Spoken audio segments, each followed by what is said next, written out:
Thank you for joining us today for our first National Security Institute Silverado Policy Accelerator debate. I'm Jessica Jones, Deputy Director here at the National Security Institute, and I'm going to help guide us through today. So a little bit about our hosts. NSI is dedicated to incorporating a realistic assessment of the threats facing the United States and finding and delivering actionable recommendations to policymakers. We're excited to partner today with Silverado Policy Accelerator, a new bipartisan nonprofit that applies a venture approach to policymaking.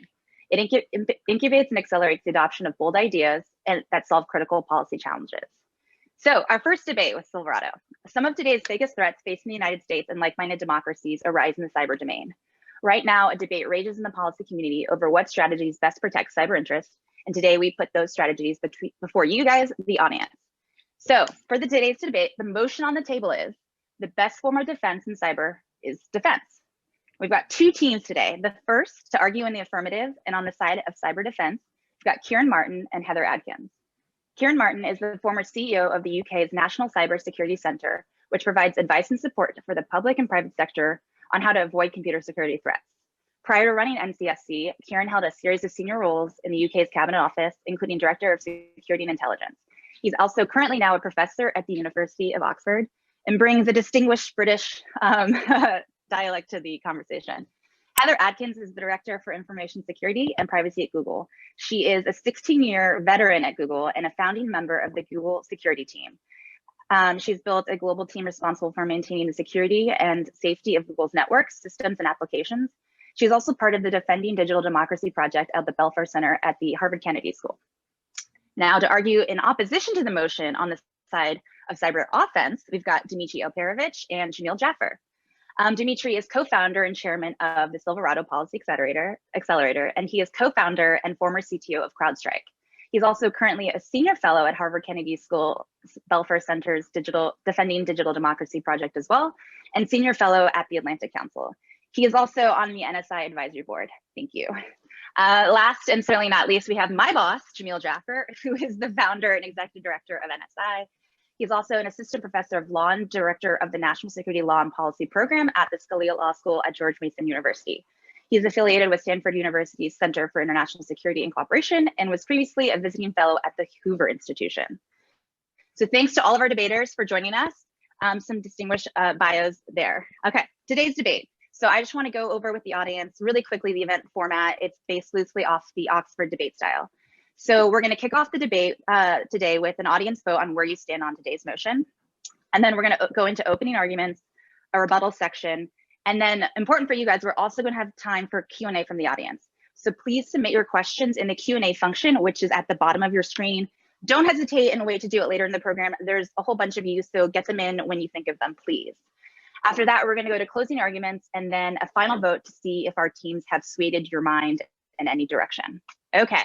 So with that, we're going to go to our first vote of the day. So please, you should see a poll pop up asking you where you stand on the motion. Again, the motion is the best form of defense in cyber is defense. We'll give folks. Oh, we don't get to vote. That's unfortunate. We need the Jeopardy music. Yeah, we do. There was a choice. We could have let you vote, but we wanted to keep it honest and transparent here. And I can hum the Jeopardy theme song, but nobody wants that. I knew that was going to come up, by the way. I didn't want to offer that. Let's see. I think we gave a few seconds. Grant, when you think you've got a good mass, feel free to close it out. All right, hopefully you guys can all see this. It seems like the winning side so far is in agreement with the motion that defense is the best.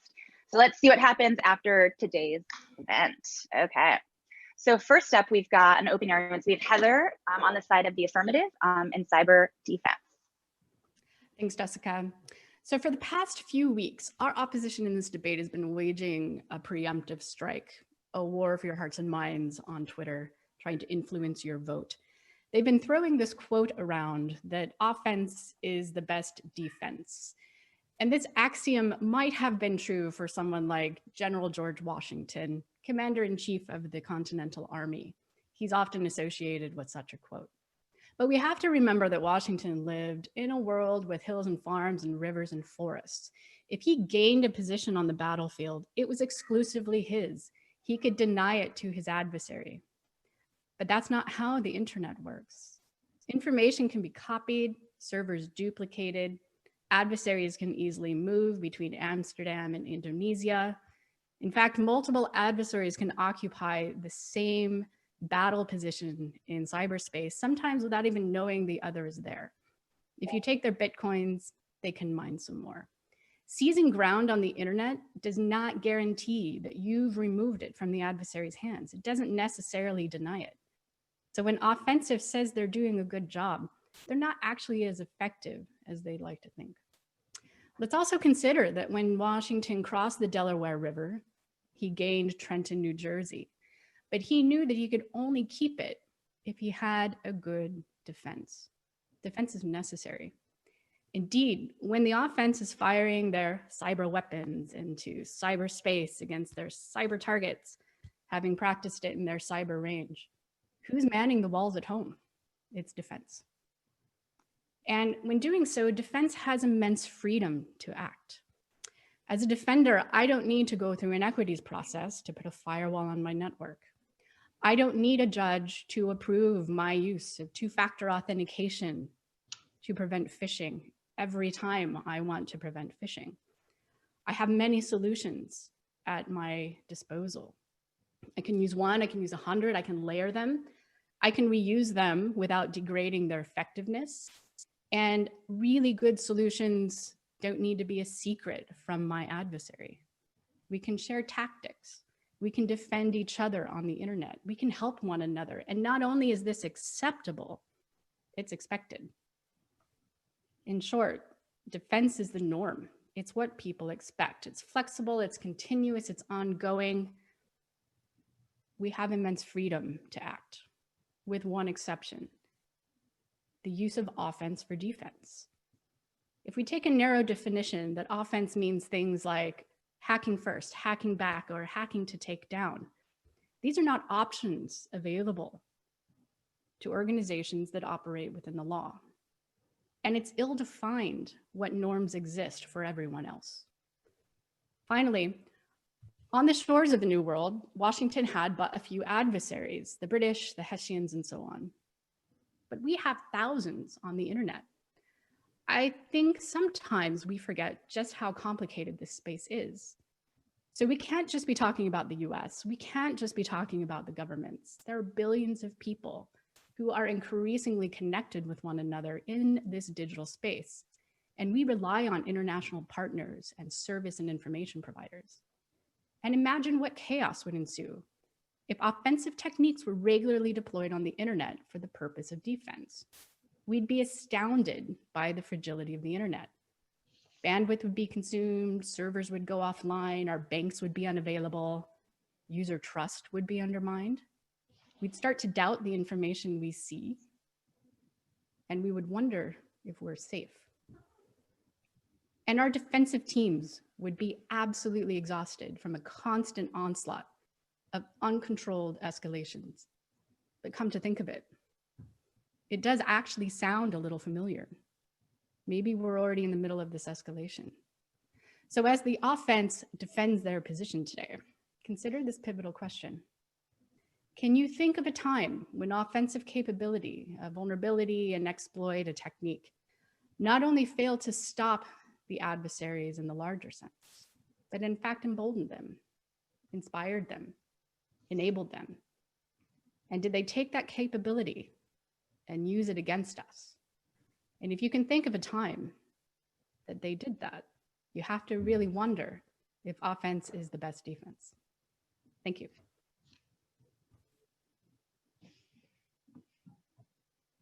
All right, 15 seconds to spare. Okay, Dimitri taking on the side, the opposition side, arguing on the side of cyber offense. I'll bank those 15 seconds. Let me start first with what this debate is really about. The motion we're debating here is whether the best form of defense in cyber is defense. This debate is not about whether we should do defense or offense. It is about whether we should only do defense, the position that my esteemed colleagues are arguing for, or as Jamil and I believe, we should play American football and field both offense and defense teams on the field. Just like in American football games, they typically are not won without quarterbacks, or in fact, military conflicts triumph via the strategy of unilateral disarmament, we believe we should behave smartly and leverage both sets of capabilities. We absolutely have to invest in defense. We wholeheartedly agree with our friends Heather and Kieran on that point. We need to invest more. We need to build up capacity, both in people and technology, to do a better job of protecting our networks and our people. That's not a debate here. But let's face also the reality. There are 137 executive agencies in the US government alone. There are over 32 million businesses in the US and 320 million people. We will never reach the capacity to defend each and every single one of them against some of the most sophisticated threat actors that may target them. It is a pipe dream. We should strive for that and work hard to protect our most valuable targets in government and industry, but relying on an exclusive strategy of protecting everyone in this country to the highest degree possible is not just a mistake, but an irresponsible and unrealistic dream. In fact, it's the very strategy we have engaged in for the last 25 plus years across multiple administrations. We've invested hundreds of billions of dollars of government funds, in addition to the many billions of dollars of private venture funding in defensive capabilities. And what do we have to show for it? The attacks have only gotten more devastating and widespread. And we do not have enough resources as a country to protect everyone to the highest degree possible, especially given that we are already $27 trillion in debt. So therefore, in addition to fielding the best defense we possibly can, we argue that we should also invest in offense. And I want to make two critical points about offense. One, when we talk about offense, we do not mean purely cyber offense. In fact, we believe that cyber offense is by far the least effective tool in our national power tool chest. And the reason we want to use full spectrum offense is twofold. One, to increase our level of deterrence and dissuade adversaries from launching highly impactful attacks against us, but also appreciating that we will not be able to deter everything. We also argue that we should use offense to increase the cost of the operations to our adversaries, make it harder for them to execute the multitude of attacks they're able to do now, and even in some cases use offense to corral them into areas of cyberspace where we have an intelligence collection advantage over them, and that can give us advanced insights into what they're planning to do. Let me take these one at a time. First, deterrence. The idea that deterrence does not apply to cyberspace is laughably wrong. The proof that it works is self-evident in that we have not seen the type of truly economically devastating cyber attacks that would take down our electric grid, shut down our water supplies, or destroy our financial sector. There is zero doubt that our most advanced adversaries, Russia and China, have the capability to execute such attacks and have had it for years. But the fact that they haven't pulled the trigger on them is proof positive that deterrence works. They know that they would face overwhelming retaliation, and not in cyber, to attacks such as this. So the question is not whether deterrence works or not. The question is, how do we lower the threshold for deterrence so that we can also deter some extremely impactful attacks against our nation that do not rise to the level of being an act of war? Attacks such as interference in our election process, for example, or the massive economic espionage that China has been conducting against our country for the last 2 decades. We believe we can and should deter those actions, not through some magical cyber offensive pixie dust, but through the use of soft and hard power national security tools such as tariffs, sanctions, law enforcement action against individual operatives and companies that may facilitate operations, or companies that benefit from stolen IP, economic retaliation against industries and sectors of our adversaries, encouraging and supporting their domestic dissidents, and providing military aid to neighboring countries that may have an adversarial relationship with our main threat actor, and potentially even to include military force repositioning to the region. Which of these options we choose will be highly dependent on the actor, threat, and operation they execute, but all should be on the table to increase our deterrence.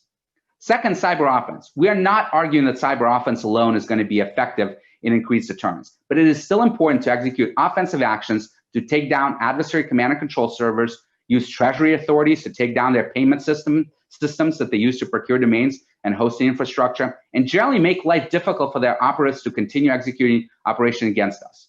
We are under no illusions that this will have a substantial deterrent effect. After all, deterrence is useful when it's targeted at leadership and not individual soldiers who are just following orders. But it will slow them down, make it more difficult for them to execute operations at scale and volume that they do today, and potentially even let us improve intelligence collection so that we can be more proactive at blocking their attacks. To summarize, we do not believe that building a cyber equivalent of Imagine a line around every single government agency, 30 million plus businesses in this country, and 320 million individuals will be effective, affordable, or even realistic. Yes, let's invest in defense, but also let's be smart and practice offense where appropriate. Let's use offensive tools, mostly non-cyber, to increase deterrence. Okay, Dimitri. And That's how great football teams play footballs, and that's the only path forward for our nation. Thank you. He did take your 15 seconds, Heather. He wasn't joking about that one. We gave you that. Okay, thank you for that, Dimitri and Heather. Okay, on to rebuttal sections. We are going to start with you, Kieran, on the side of the affirmative, arguing for cyber defense.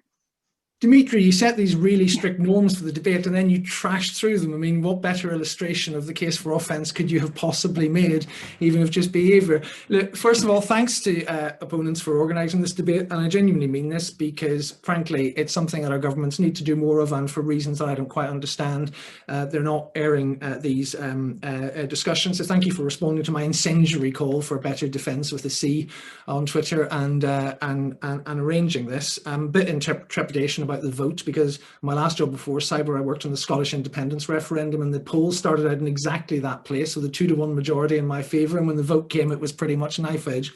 But look, you've done the classic thing, Dimitri. I mean, great arguments, but first of all, you've put an argument to me and you've put words in me and Heather's mouth that aren't coming out of them, which is that we're not saying there should be no cyber offense at all. We're not arguing for a unilateralist argument. And secondly, as you know, because I wrote an article and sent it to you within the past week, I think that non-cyber offensive responses, which can be quite aggressive, including sanctions and attributions and so forth, and indictments in particular, can be very effective. And I'm not arguing against those. What I am arguing is not being beguiled by the false comfort of an invisible secret digital battlefield. I am arguing against tooling up with cyber weapons for the purposes of cyber defense, thinking that is what works. Because what I want to get across, I mean, until the vote, and then remember it, even if you forget Heather's magnificent principled arguments about why defense works better, what we're debating today is, does cyber offense work for cyber defense? Does cyber offense work for cyber defense? And the answer to that is a proven no. There are two arguments, and you've made one of them, one of which is what I call the sort of 1980s Western European Communist Party argument. It hasn't been properly tried yet, a bit like what Western European communists used to say, well, communism would work, but the Soviets haven't tried it and the Eastern Bloc haven't tried it, right? We have tried it, and it has not demonstrably deterred adversaries. And we know this now because, I mean, you look at SolarWinds and it gives us no realistic options. The second argument is, well, it is working, but it's just too secret to tell you. That's not an argument you made, but you often hear it. That's the sort of military industrial complex throughout the ages argument. And the fact is, when cyber offense does work, certainly in the UK, ministers tell you about it. And in America, from my reading, the Washington Post tends to find out about it. So we would know if cyber offense worked by now. And the fact is, never mind the sort of efficacy, the ethics, and all the great arguments that Heather made, we've been trying cyber offense for cyber defense for a very long time, and it just hasn't proven effective as a deterrent or as something that militates against it. Thank you. Awesome, thank you. Okay, on to you, Jamil. You've got 3 minutes. Great, thanks so much. And thanks to Kieran and Heather and Dimitri for being part of this debate. Look, I want to start with a key proposition that Dimitri mentioned, but that our opponents really have responded to, right? Which is that we've actually been practicing the Heather and Kieran position for the past 3 decades. We're doing primarily defense only. And where has it gotten us? Fundamentally, we are in a consistent state of low-level warfare when it comes to cyberspace. And we're losing. Our opponents have had their way with us for far too long. Whether you want to talk about Chinese theft of intellectual property and the massive damage it's caused our economy, our Western economies for decades, right? Or you want to talk about what the Russians have done when it comes to trying to influence our elections and our body politic. But the real reason that we haven't succeeded is because we've been unwilling to extract significant costs for enemies, whether through the use of offensive capabilities to impose costs on the back end of an operation, or as Dimitri has said, to raise the ongoing cost of an operation as it's underway, right? And look, the thing about it is, this is both like American football, but it's also like soccer.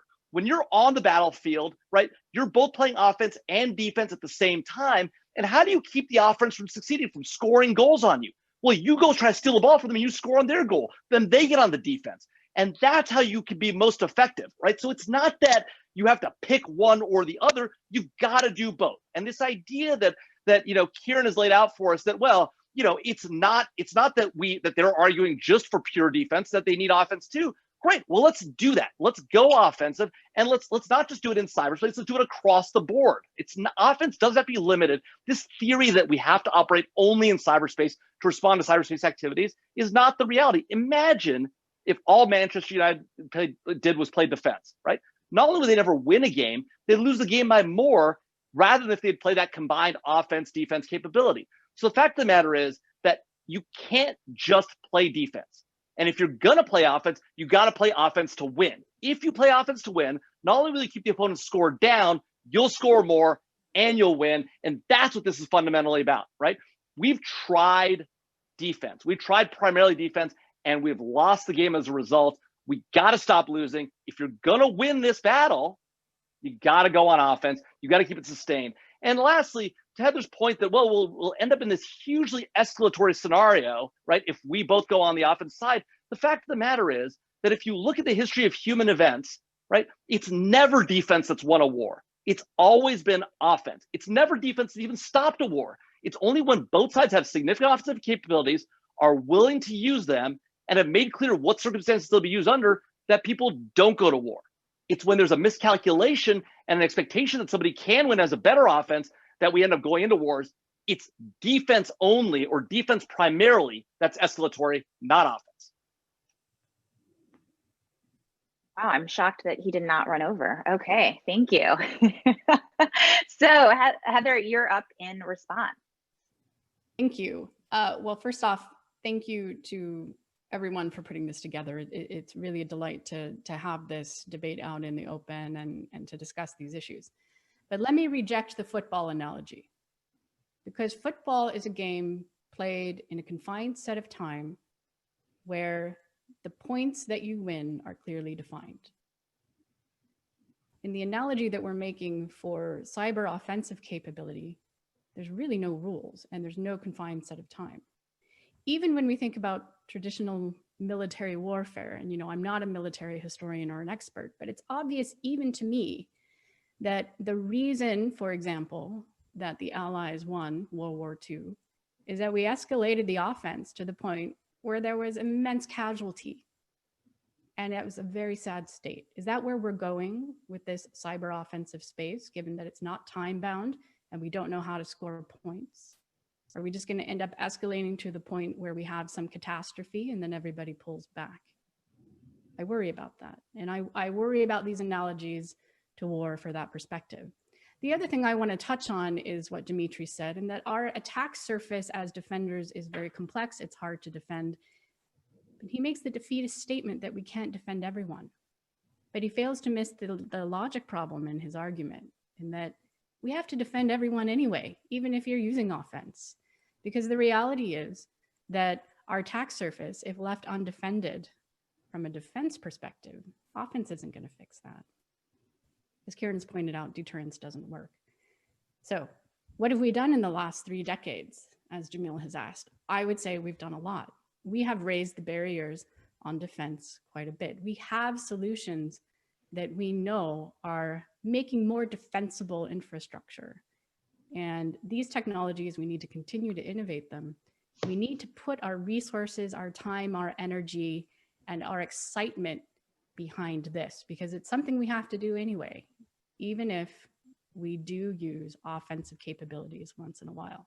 But I would say to those hawks who want to use offensive capabilities, just be careful where you think that escalation's going, because there's no whistle at the end of this game that makes everybody stop.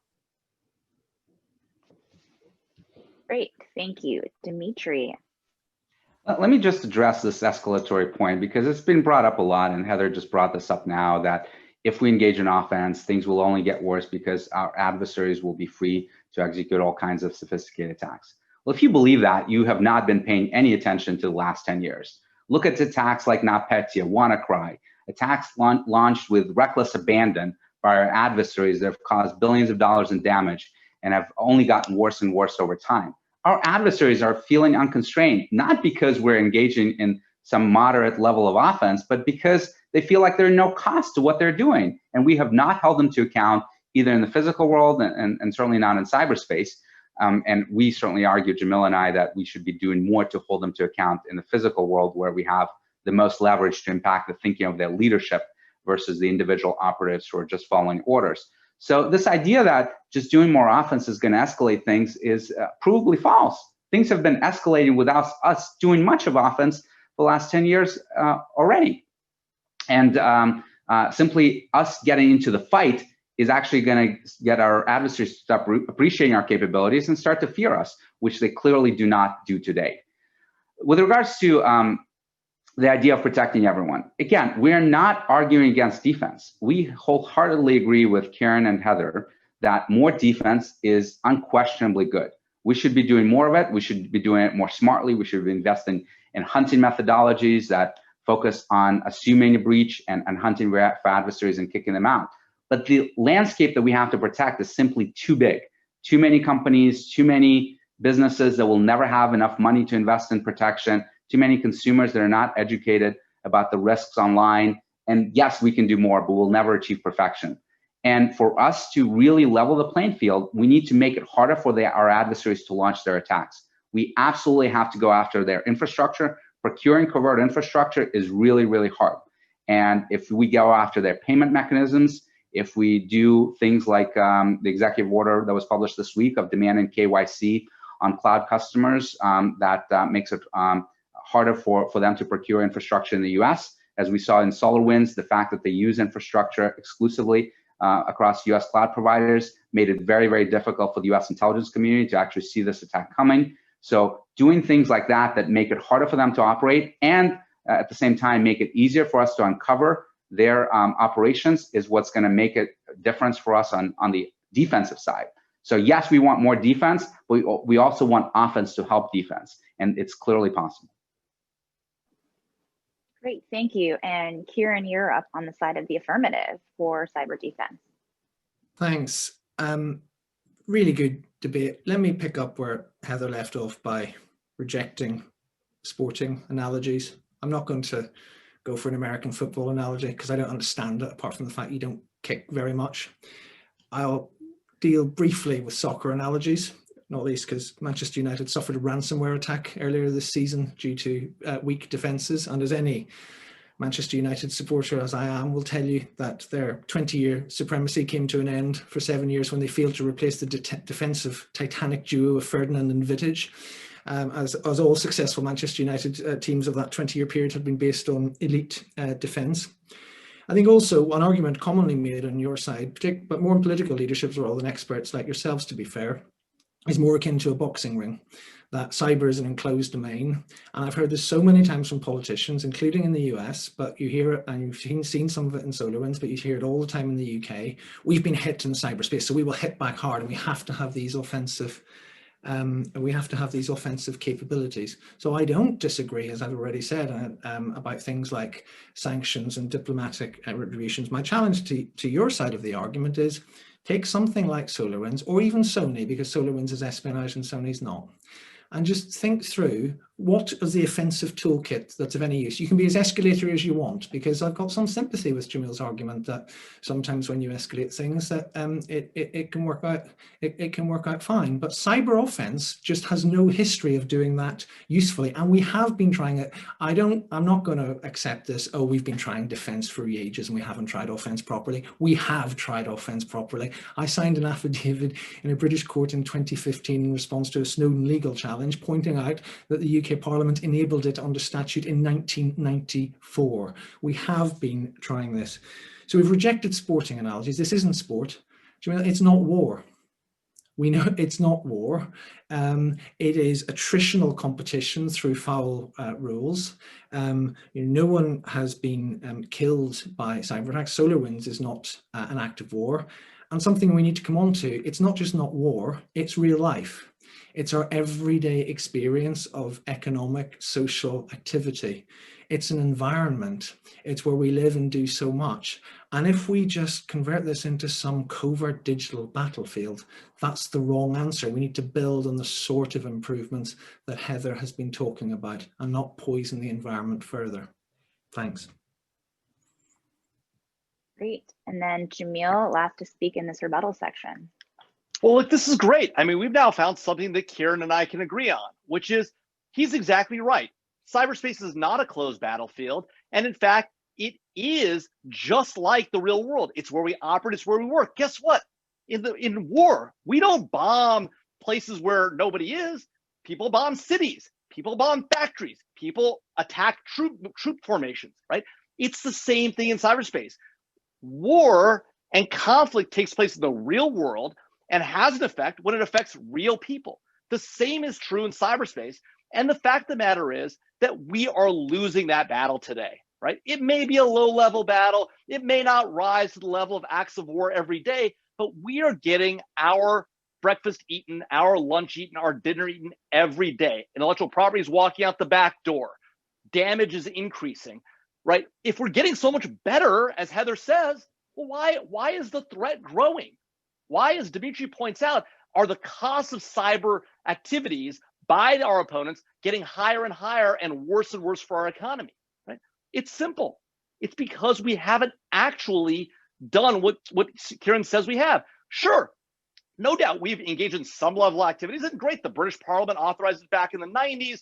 The US government has made clear that we've authorized it by statute in 2018, and we know that we've been doing it before that. But let's talk about what we've actually done in this space, right? 2018, we hear about the Russians potentially trying to get involved in our elections. We've now learned that the US government engaged in an offensive response in cyberspace to the Internet Research Agency. We engaged in a DDoS attack. I'm sorry, the 19th is called and wants its cyber offense back. If we're really doing cyber offense, that ain't it, because that isn't imposing any costs.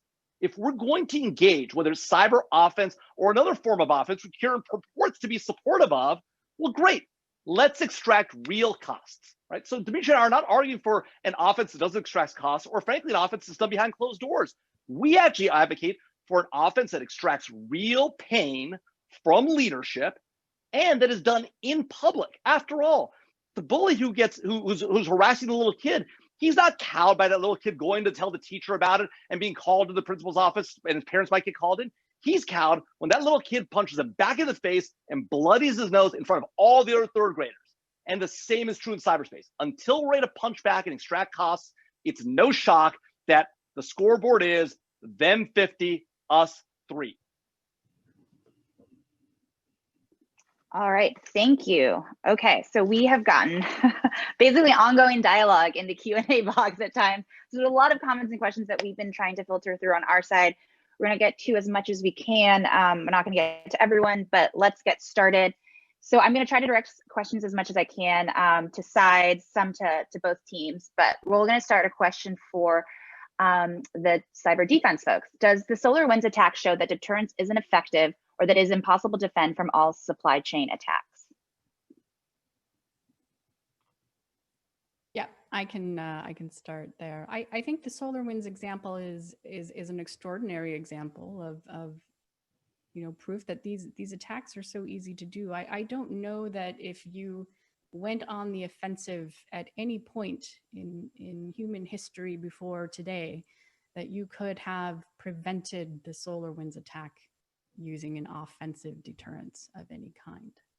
The fact of the matter is that the target set is a very legitimate target set.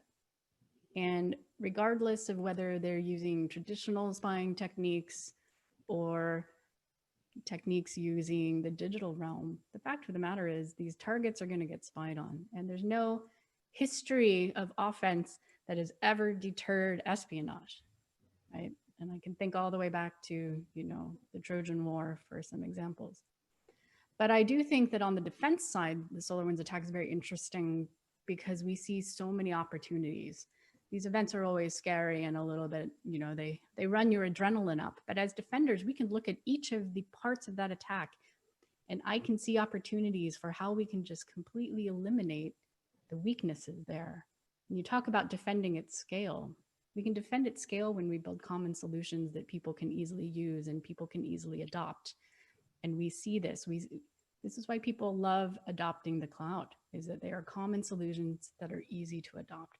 So really the answer here is to invest our energy and excitement into making sure that whether you're one person with a single business or a small to medium business, or even the size of the US government, that you have the building blocks for solutions that mean you can defend yourself, maybe even without even knowing it. Great, thank you. And then a question for the offense. The offense side talks of winning a war, but what exactly does that mean to win in this context? By the way, let me just start with the previous question on SolarWinds. Completely agree. SolarWinds was espionage, and this is not something that's a deterrable activity. But by the way, when Heather talks about scaling this and using the cloud, even though we mistakenly call this a SolarWinds hack, we now know that a vast majority, not vast majority, but a huge number of the victims were compromised when they were not SolarWinds customers, and precisely because they were using the cloud, not the Google cloud, but another vendor's cloud. So let's not kid ourselves that this was something that the cloud was helpful with. I agree with Heather actually that cloud makes a lot of things better and helps us scale security, but at the same time it introduces new vulnerabilities as well. And I think that's an important point to think about. But let me use the SolarWinds hack as actually an example to answer the specific question that was posed to us. I think that SolarWinds is a great example of deterrence. The fact that the adversaries had access to tens of thousands, we know at least 18,000, probably way more customers, victims, they had access to them, and they did not destroy them, which they clearly could have easily done by deploying a wiper malware like NotPetya or Olympic Destroyer, but they limited their operations to only a few hundred at most victims, shut down their access completely in the rest of the environments, and only leveraged it for espionage, is an example that deterrence works. That we actually did not have them take down our entire economy and most of our government down, which they clearly had the capacity to do with the access that they had just through SolarWinds attack vector alone, and we now know there are others as well. But they didn't do that, and that's because they fear our response. Not our response in cyber, but clearly our kinetic response and various other ways in which we can hit back and really inflict massive costs. So we can do deterrence in cyber, not through cyber means, but through the use of all powers in our national security apparatus, military and otherwise. So that's how we win these wars. Great, thank you.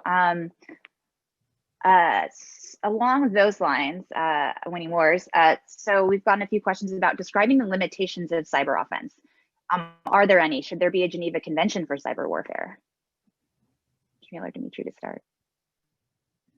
Well, look, yeah, I mean, look, there's no question that we might want to get to the point where we decide that certain things are off limits, certain things cause such significant damage, as we learned in World War II with the firebombing of Dresden, that we want to take it off the table. We're nowhere near there yet today because of the precise reason that Dimitri explained. Cyber offense, to the limited extent and offense capabilities generally, to the limited extent we're practicing them in cyberspace, right, have actually worked. We've deterred the massive scale attacks on civilian infrastructure. We're not seeing power grids go down. We're not seeing massive destruction of those things over a long period, right? Have we seen those episodically in specific cases? Sure. But have we seen mass attacks? No. And why? And to the extent they have done it, they've done it in places where they know they're not going to get a punch back, right? They did it to Ukraine. They did it to Georgia. People that didn't have the capacity to punch back in a way that would have been effective. They haven't done it to us, not Iran, not North Korea, not China, not Russia. They all the capacity, we know because the DNI told us that back in 2019 when he last testified before the intelligence committees, but they haven't because they have been deterred. The real point is, though, we simply have not extended that deterrence to the other stuff that's really troubling us, like the economic espionage and the like. In fact, we've relied on a primarily defensive mentality to stop it and say, we'll just build higher walls. Here's the thing. When it comes down to high walls are great, but they don't work to stop a war. What stops a war is knowing that you're going to get hit back even worse and you're going to lose the war. And you can't lose a war if you're only on you can't win the war and cause your side to lose the war if you're only on the defense. Kieran, I believe you've got a response to that. Yeah, I mean, I just think there's a breathtaking argument being attributed to Heather and me that we have never made. So both Dimitri and Jamil, particularly Dimitri now, have basically said SolarWinds shows deterrence worked because Russia could have blown up power stations or disrupted the treasury or, did all sorts of nefarious things, but we deterred them. Well, the US and allies deterred them because they've got armies, navies, air forces, military capabilities. It's nothing to do with cyber offense. I don't think you heard Heather and I argue for unilateral disarmament of all military and security capabilities. Why did Russia not exploit this? There are all sorts of reasons, and as we well know, there are all sorts of reasons why they may just want the intelligence advantage that an operation like SolarWinds has given them. But why on earth would Russia or China or Iran or North Korea or anybody inflict damage on the US or allies in cyberspace that they're not prepared to do physically? Because the response is the same. What Heather and I are talking about is the answer to that weaponizing and tooling up in cyberspace? Because there are real risks to doing that, because there's no way of doing that that doesn't weaken the security of the consumer technology that we're using right now and that we'll use as soon as this call is over. That's what we're talking about. Somewhere along the same lines, we've gotten questions. Are the offensive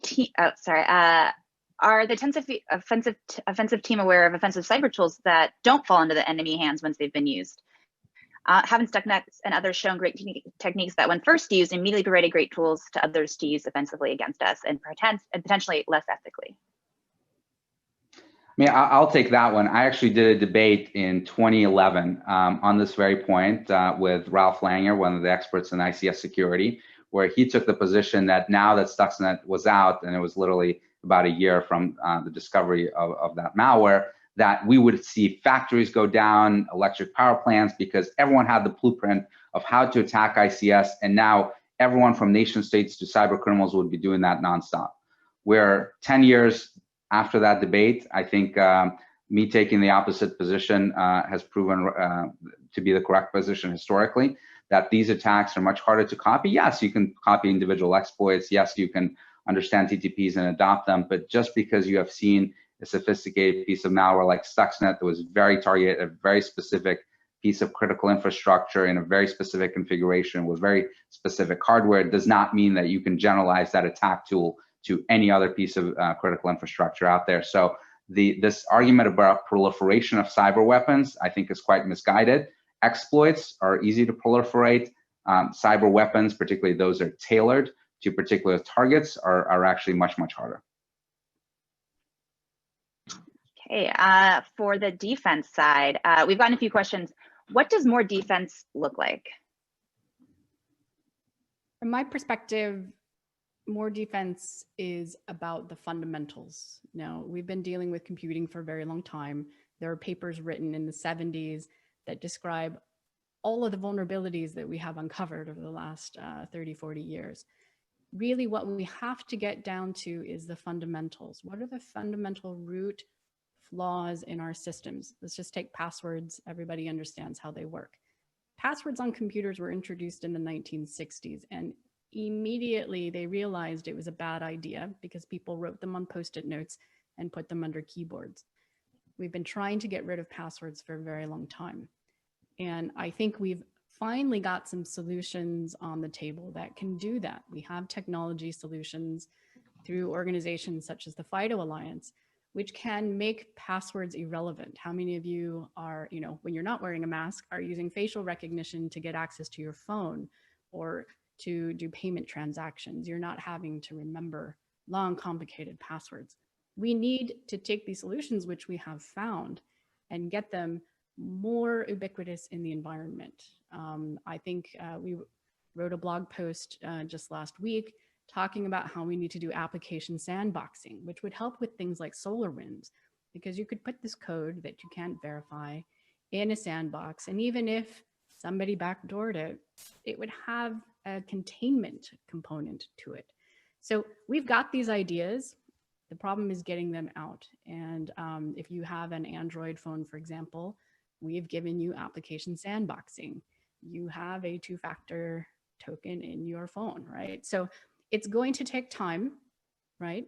How long do we keep these computers? But I think that over time, as we see this roadmap progressing, we're going to see the defense get much, much better. And actually, that's a more effective way to make these attacks expensive. If I can just respond quickly to two of Heather's points. One, that we're still using passwords. Well, guess what? We now have technologies to not use passwords. One of them is something called SAML. to do automatic authentication to systems like cloud systems. And guess what the SolarWinds attackers exploited? SAML authentications by stealing certificates and generating their own tokens to authenticate to cloud providers and stealing a whole slew of emails from Office 365 and other cloud systems. So let's not kid ourselves that as we move from one technology to the other, yes, we improve security, but we do not make it impossible for attackers to launch their operations. Sandboxing, a great technology that makes attacks harder. Heather and her team at Google implemented sandboxing in Chrome browser a number of years ago, made the browser safer. It did not eliminate attacks in Chrome browser. Every single year, we're seeing public disclosures of vulnerabilities of how to evade sandboxing in Chrome and many other applications. We're seeing real targets being compromised through that. So yes, we're raising the bar, but offense is evolving even faster. So the idea that we're just going to out-innovate and build the perfect security, that has never existed in history. And in fact, as these systems are getting more and more complex, both from the hardware perspective and the software perspective, we're introducing new classes of vulnerabilities like Melter and the hardware vulnerabilities on the processors that I'm blanking on at the moment. The Rowhammer vulnerability, which part of Heather's team at Google discovered, where if you hammer a certain memory location enough times, you will actually get bit flips in other surrounding locations, and you can get privilege escalation. All those sorts of attacks that we haven't even conceived of when we designed these systems. And as they're getting more and more complex, we introduce new potential classes of vulnerabilities, are making us actually just as insecure as we've been in the past. Jessica, I need 20 seconds on the technical details of that reply. You can have it. SAML tokens are just passwords. They're strings stored on a computer. We've been trying to use them for 20 years. So I put them in that category. We have methods, you don't have to use SAML. Secondly, the Chrome Sandbox. Before the Chrome Sandbox, an exploit on the market for a browser vulnerability was a few $1,000s. Today, to get out of the Chrome Sandbox, you need not only like a render exploit, but a sandbox exploit for Windows. It's now hundreds of thousands of dollars. And that's what we pay out in our vulnerability rewards program. So we've made it expensive. Don't be defeatist, Dimitri. So I think we're probably on our last question, but I think it's an interesting one.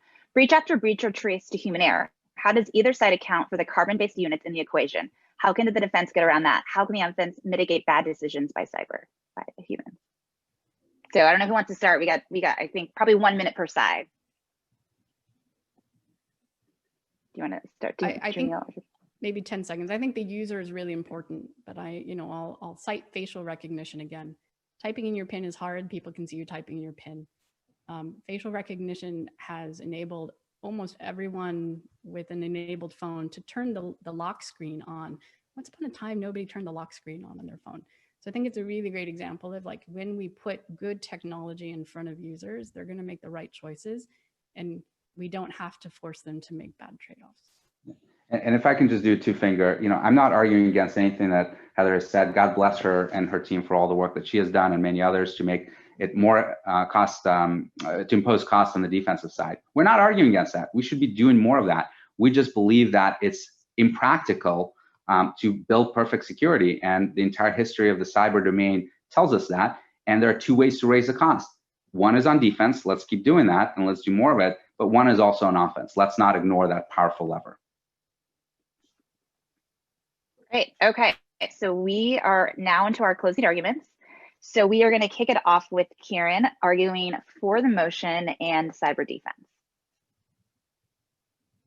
Well, thanks very much. And thanks to so many people for joining. It's been fun to watch old friends typing in the chat. Hello, Admiral Filipowski, and Dimitri and I were speculating on who the swing voters might be. I don't know if you count as one of them. But I think it's been a really good, enlightening discussion. I think one of the things, given that Jamil, as ever, will have the last word, genuinely, from the point, I would love to know what sort of scenarios they're envisaging for cyber offense. Cyber offense, I really do mean that, because as you know, I take the view that this imposing costs phrase has become what I would call, given where I sit, the Brexit means Brexit of the cyber domain. It's a really catchy, useful political slogan. It's always trotted out whenever there's a new cybersecurity strategy or wherever there's a major breach. But I mean, we've been, as Chris Painter calls it gloriously, cyber rattling for years on this. And I still don't know, I still honestly don't know what sort of use we have for cyber offense in terms of imposing these costs. And it does come with risks.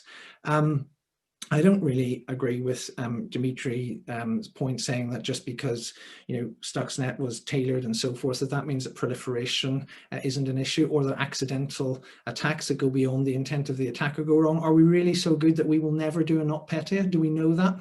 And what would the vote be like in the aftermath of a Western self-inflicted damage? What would the vote be like if there was yet another catastrophic breach of Western cyber capabilities that weaponized cyberspace? So I think it's not just a question of defensive primacy. It's not just a question of the ineffectiveness of cyber offense as a tool of cyber defense. There are some risks to tooling up and weaponizing the internet. And I think that's because of two fundamental imbalances that are linked. The first fundamental imbalance is that in our types of societies, we're freer, we're more open, we're based on the rule of law, and we're more digitized. We are more sophisticated by and large.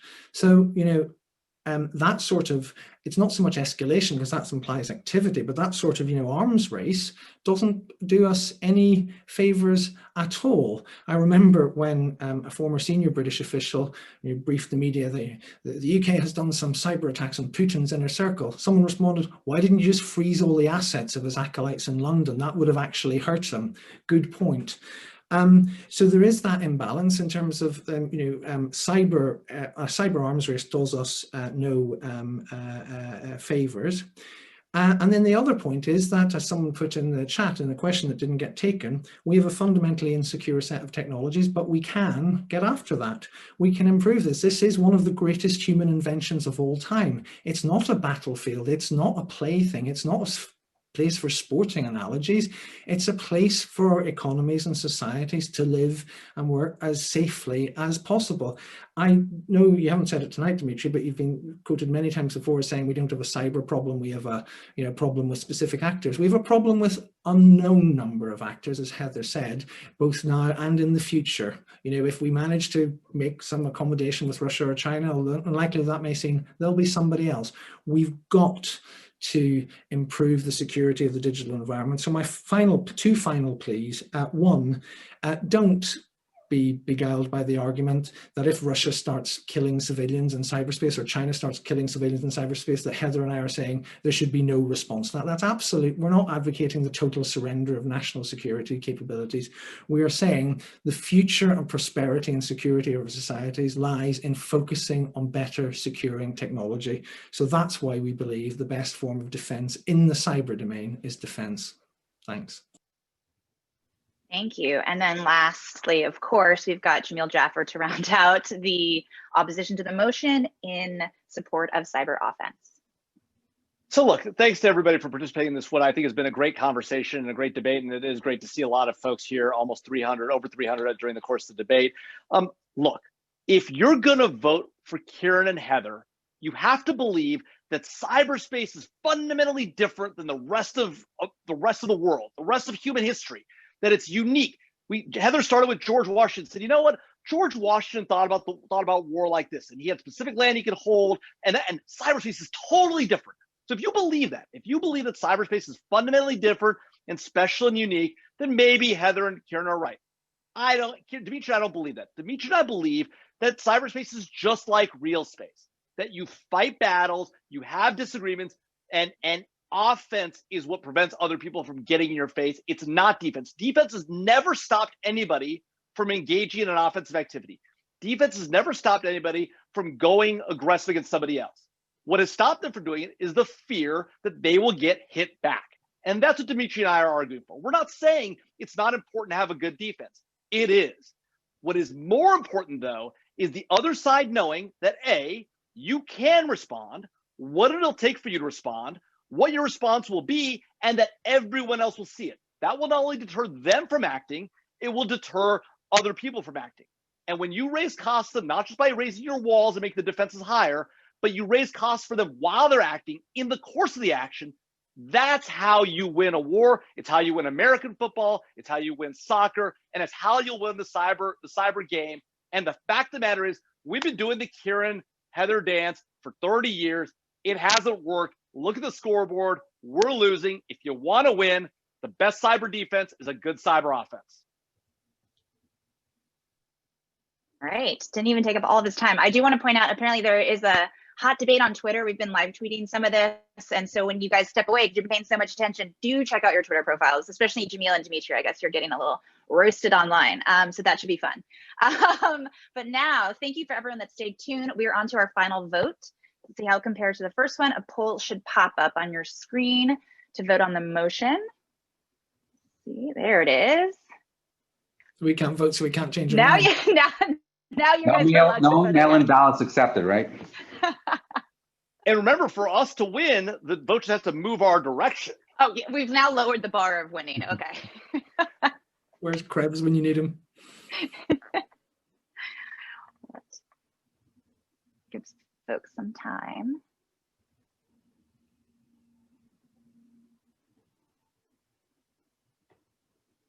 On the site team, I'll defer to you when you think we've got some votes. Well, while we're waiting, look, if you guys are interested in these kind of conversations, these kind of debates, right, please check out Kieran and Heather and Dimitri and me. We're all online. We're all on Twitter.